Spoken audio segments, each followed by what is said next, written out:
النهارده جالي ريفيو جميل جدا من الاستاذ محمد الدالي، تواصل معايا بعد منها وقال لي على فكره ان كل كلمه قلتها لك دي كانت صادقه ومن كل قلبي. احب اشكره قدامكم واقول له شكرا يا استاذ محمد على الريفيو الجميل ده.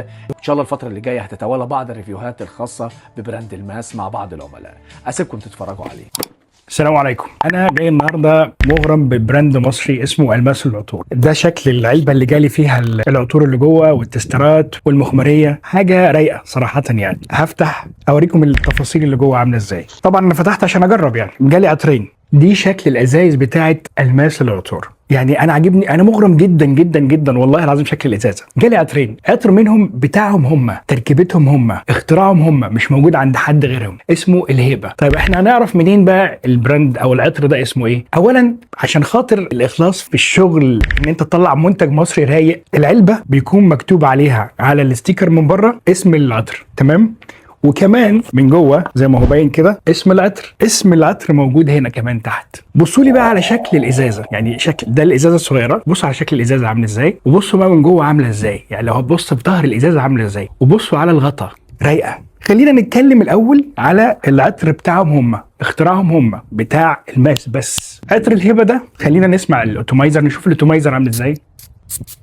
ضغطة الاوتومايزر رايقه، يعني ما شاء الله تبارك الله. ريحه العطر انا شميته امبارح. انا كنت سافرت عمان من كام شهر كده، كان عندي مؤتمر هناك وتعمقت شويه في العطور، فاكتشفت ان اغلب العطور اللي طالعه من عمان بيعتمدوا فيها على اللبان. العطر ده متركب فيه لبان. في لبان. النوته بتاعته عباره عن ايه؟ النوته بتاعته بقى اول رشه كده انت بتشم ريحه نعناع اخضر، فلفل وردي، هيل. ده بدايته كده. قلب العطر نجيل هندي وباتشولي والبان.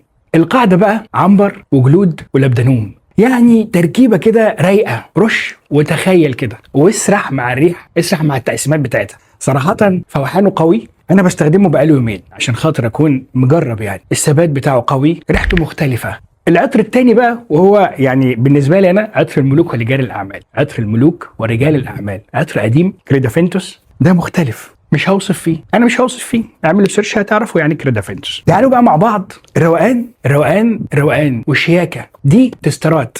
شوفوا الفتحه. انا ما شفتش تسترات بالجمال ده، والله ما شفت تسترات بالجمال والشياكه دي. بصوا الشياكه، بسم الله تبارك الله. بيكون هنا اسم العطر، شكل الازازه، فخامه، هديه تقدر تهديها لاي حد في اي مناسبه، شيك وجميله. مش عايز تهديها لحد، شنطه بتاعتك انت، شنطه سفرك الخاصه. المخمريات بتاعتهم حاجه شيك قوي، واحده رجالي واحده حريمي. بنشيل ده كده، بسم الله ما شاء الله، بسم الله ما شاء الله. بأمانة أنا أول مرة أشوف براند مصري مهتم بتفاصيل المنتج كده. تطلب إزاي؟ الستور بتاعه موجود تحت، تدخل نقي اللي أنت عايزه. أي عطر تختاره كاتب لك النوتات بتاعته، تفاصيله كلها، ينفع إمتى. شابوه. وأنا مغرم جدا بشكل الإزازة، والله مغرم بجد. أحسنتم والله العظيم، ده جفت رايق جدا. أحسنتم أحسنتم أحسنتم. البراندات المصري اللي زي كده، اللي بتشتغل وتتعب على منتجها، واجب علينا ندعمهم. شكرا جزيلا. الماس.